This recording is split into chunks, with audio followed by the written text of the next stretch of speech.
Hey guys, it's Jason Samkoviak, Samco Workshop, and today we're going to be talking about is one brand of vehicle better than the other as far as reliability and dependability and that kind of stuff.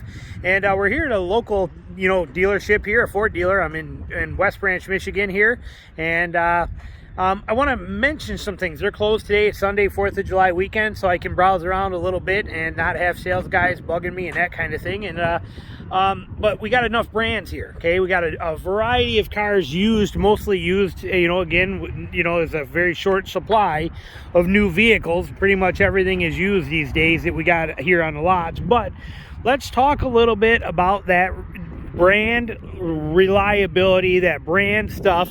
What's better than the other? Does it matter?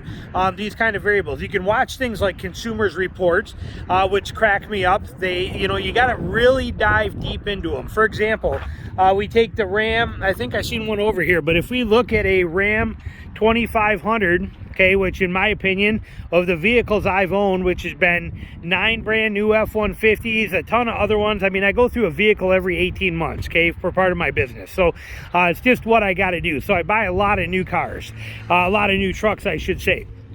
So I've owned a ton of them, and I put high miles on them. And, the Consumers Report in 2019, when we bought the Ram 2500 Cummins diesel, it rated that the Ram 3500 as the least reliable full or HD truck out there. Okay, that's what they rated it as. And when you look it up, the reason they rated it that way is because so many people complained that the suspension was too hard. Okay, let me repeat that. They called it consumers knocked it down so much because they called a 3500, a 1-ton suspension truck, uncomfortable to drive. Suspension was too hard. 3500, 1-ton truck, and yet the suspension is too stiff. Okay, so you got to take all that stuff with a grain of salt. On the same note, when we bought ours in a Cummins diesel, like you see right here, okay, well, I did some more research and deeper research, and I checked with people who actually drive these for a living. Hotshot truckers. If you don't know what a hotshot trucker is, they are the guys that deliver campers and pontoon boats and all kinds of freight all over the country for manufacturers. When a camper gets built, you can't fit travel trailers and fifth wheels on other trailers and take them places. They have to be towed one at a time. They call hotshot truckers who come and pick these things up, and they carry them and transport them to these places all over the country. These guys are putting 5, 6, 700,000 miles a year on these trucks. I started watching a lot of their channels. I started researching them. These guys are driving heavy duty trucks. What are they driving? The vast majority, like 9 out of 10, are running a Cummins diesel, and they all love them. And they're running a 3500 Cummins diesel, and they straight up love it. And they're putting tremendous amounts of miles on them without any problems yet. Consumer Reports calls it the least reliable HD truck. So just understand the points here we're working with, okay? You look at another nice thing that Ram did too, okay? Well, in the 2019 and newer, the fuel pump on these things is CP whatever. I think it's a CP4. I don't know the exact number. I don't remember it. I don't care because mine was covered under recall.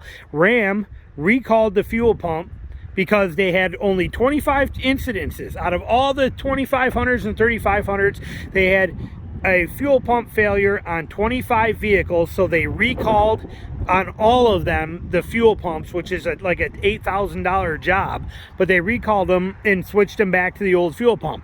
Now Ford Super Duties, on the other hand, they use the same exact fuel pump, and they have not recalled them, and they don't plan on recalling them, and they just let them run. So how's that for reliability? The fuel pump fails tremendously in Ram on only 25 vehicles, and Ram recalls it and fixes it, where Ford over here has the same exact fuel pump in it and probably having the same kind of problems and doesn't say a word about it or change them or do anything on it. And I don't know if you noticed, but let's take a look at some of the prices here on a Power Stroke diesel. Okay, this is a used 2022 Super Duty. Do you see that price tag on there? It's a little on the crazy side. Here's a dually. Okay, here's a 2022 dually. Okay, Lariat model, diesel, Ford diesel. Look at the price on that one. Okay, things are getting a little crazy here. You would think reliability would be a much bigger issue or much better concern when you're buying more than a house for a vehicle, yet they just don't care that much. So when it comes to that, you know, let's give a few more examples before we get into it, because it'll make it settle in for you even easier. So what else do we got right here? Well, we're over here. Let's go over here. Fords, okay? So we're here again. It might be a little breezy. Sorry about the wind on there. Here we got F-150s. Okay, Ford F-150, best-selling truck in America all these years in a row. Fantastic. I've owned 9 brand new F-150s, from the 5-liter to the 5.4-liter to the twin turbo to the 2.7 EcoBoost, to you name it, I've had them all, and they are excellent trucks. Yet the engines knock like crazy. They have all kinds of problems as well too. There's issues with them all over the place.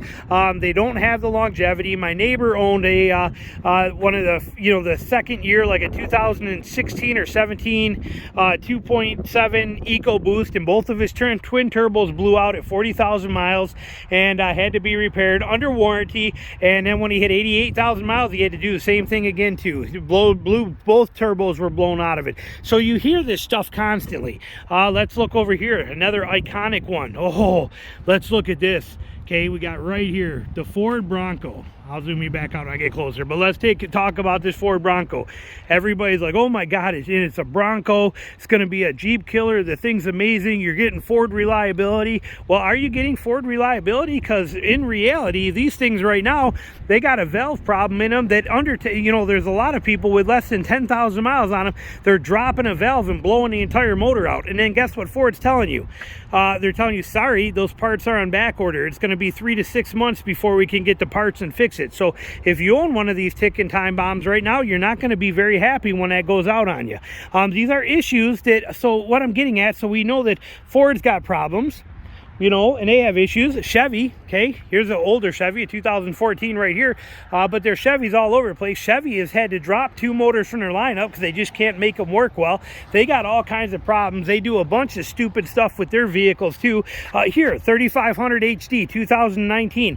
Let's look at this. I wonder if this is the one they did that on, if they changed it by 2019 or not. Let me see. Nope. Okay, they did not. Look at this. See this box right here? This right here under here, that's your DEF tank. That's a DEF tank for all your DEF fluid. Hanging down, super low, right there. It is right here on the side of the vehicle, passenger side, ready to get hit, broke, beat up, anything happen. And as soon as that DEF drains out of there, you are dead in the water. You will not move that truck again. And they changed it in like 2020 or 2021. But what were they thinking? You know, I mean, just stupid things that some of these truck people do, that these manufacturers make. Like I said, not to mention all of the issues that Chevy has. And I know there's a ton of them, and I know it's a lot of blown motors and things that are going bad and trances that are failing. But again, I don't pay much attention to it because I don't like the look of Chevy too much. But let me note that I do not believe that Chevy is better or worse than Ram. I do not believe that Ram is better or worse than Ford. I do not believe Jeep is better or worse than anything. That is the point we are trying to make here, okay? That's what we're going to get into and talk about. Let's look at Jeep, okay? Here we got Jeeps. We got a Rubicon sitting right over here. Actually got a Gladiator right here. Let's look at this Gladiator, okay? Let's talk about this for a quick second here and see. So here we have a Jeep Gladiator. I don't know if that's a Rubicon. I can't tell from where I am. I don't know. But anyway, so you take this Gladiator here, and a lot of people are like, oh, Jeep reliability. Jeep reliability is no good. They break, they fail, they everything. They go down, they don't work. Jeep has got more vehicles in a Gladiator model and in a Wrangler edition that have these things that have more than 100,000 miles on them. There are more Jeep Wrangler models, whether it's a Gladiator or Wrangler, same thing, just a bed, okay, no different.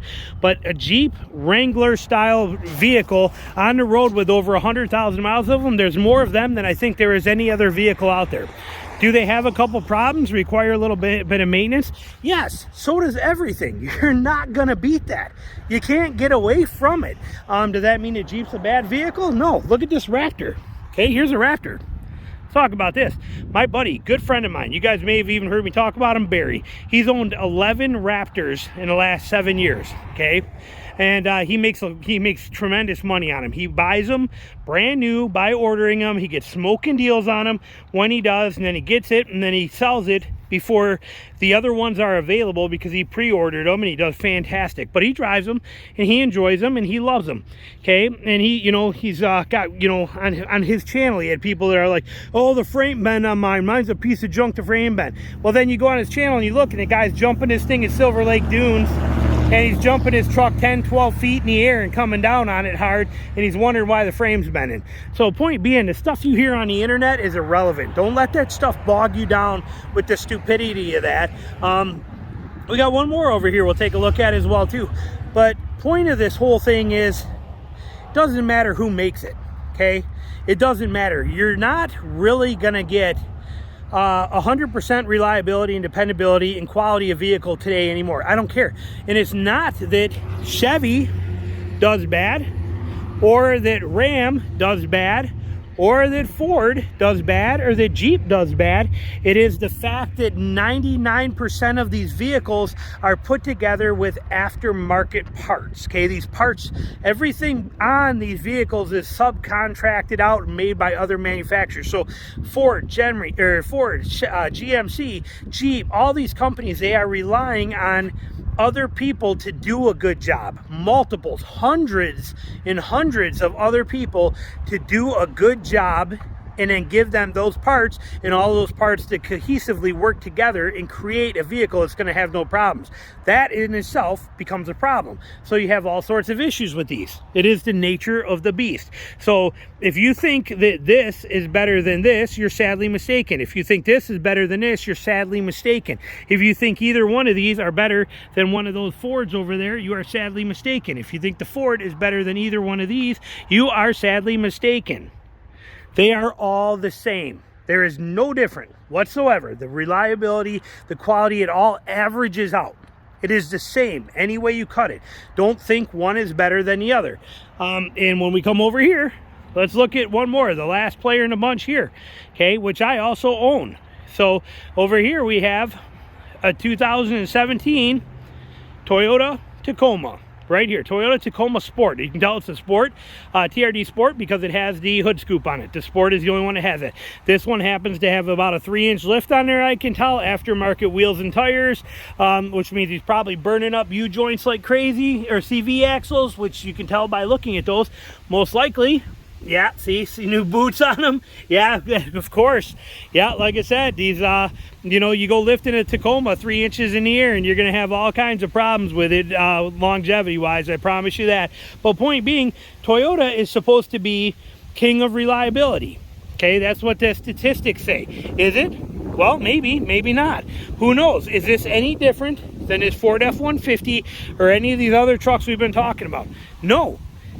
Now, statistically, it should be, but realistically, there's enough people out there that have problems with these that it makes it a wash. So point being, anything you're looking at, don't let the brand make your decision for you. Pick the model and the truck that you're looking for that's going to give you what the options are that you're looking for. Do the capabilities that you need it to do.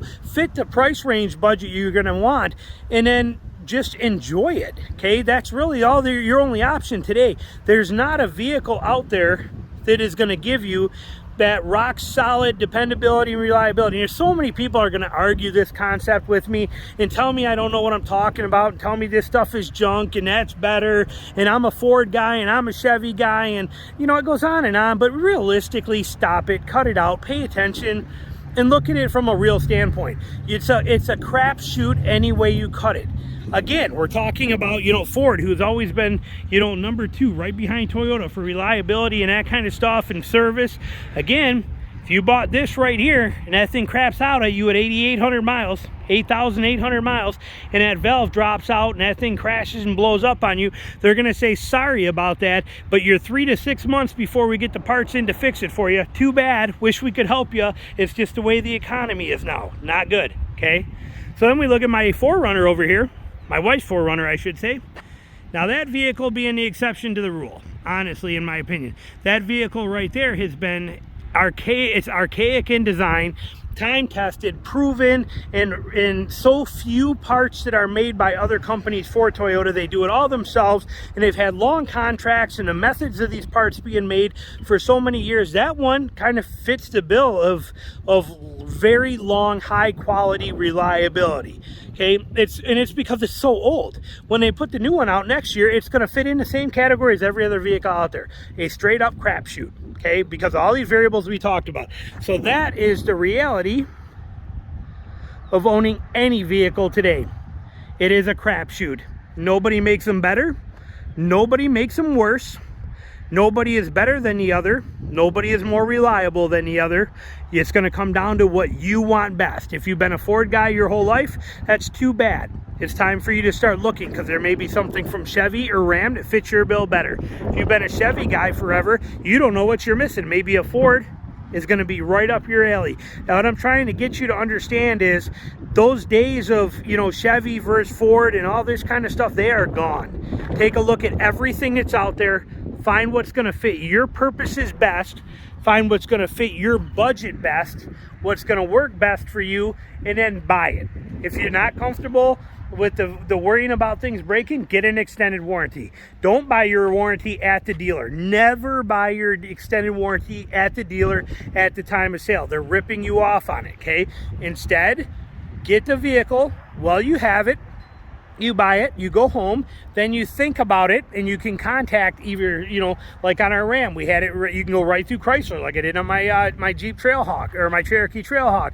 You can go directly through Toyota. The Toyota dealer wanted like $6,000, literally $6,000 for an extended for 100,000 mile warranty on it. $6,000. And yet I'll bet if I called Toyota directly and I went straight through them, I could probably get it for under $3, probably like $2,000, $2,200 by going directly to there, because I'm cutting out the profit that the dealer gets on my extended warranty. They make a ton of money with that stuff. But I could call it, now it's a Toyota 4Runner. I'm not putting an extended warranty on it. There's no reason. The thing's the most reliable vehicle made today, period. So I'm not going to put an extended warranty on it. But if I were, I would call Toyota and do it directly. If I was buying this Ford right here and I picked up this new Ranger, and this is a used one, this is probably 2019, I'm guessing, 19 or 20, 19. But if I was buying a brand new Ford Ranger, I would definitely have an extended warranty on it because of all the electronics, the computerized BS, and how stupid expensive everything is. So I would put an extended warranty on it. I would not buy that warranty at the dealer. I would get that warranty by leaving the dealer, telling them I'm not interested, listening to them tell me how expensive everything is when it breaks, and how much of a mistake I'm making by not getting it, and all this kind of stuff. And I would just say, yep, shake my head, yep, and that kind of stuff. Tina's even laughed at me when we've been in dealers for other things that we bought too, and I basically tell them, well, I got a mechanic in the family, so I'm good, thanks. You know, okay. But I walk out of the dealer, like with my Cherokee Trailhawk, denying that. And they're like, well, you said you're a high mile driver. You need this warranty. You don't get this warranty, you're going to be in real trouble. This is, you know, you're going to run out of miles in no time. And it costs, you know, $7,000 to fix this. And even your screen is $2,700. And if it goes out, you can't control any of your air and any of the, you know, blah, blah, blah.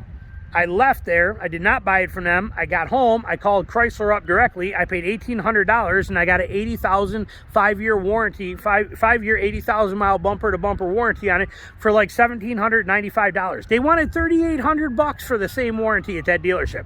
I bought it 40 minutes later by calling Chrysler directly and getting it there rather than getting it through the dealership. So just a little side tip for you. But as far as vehicle reliability, they're all the same. Brands, they're all the same. Don't let anybody kid you. Don't let the internet tell you any differently. Buy what works for you and enjoy it. So, all right, we got an ambulance coming or something here making a lot of noise. So we're going to end this one right here. Hope you enjoyed it. Thanks for checking out the channel. There'll be a ton of videos coming, and thanks for watching.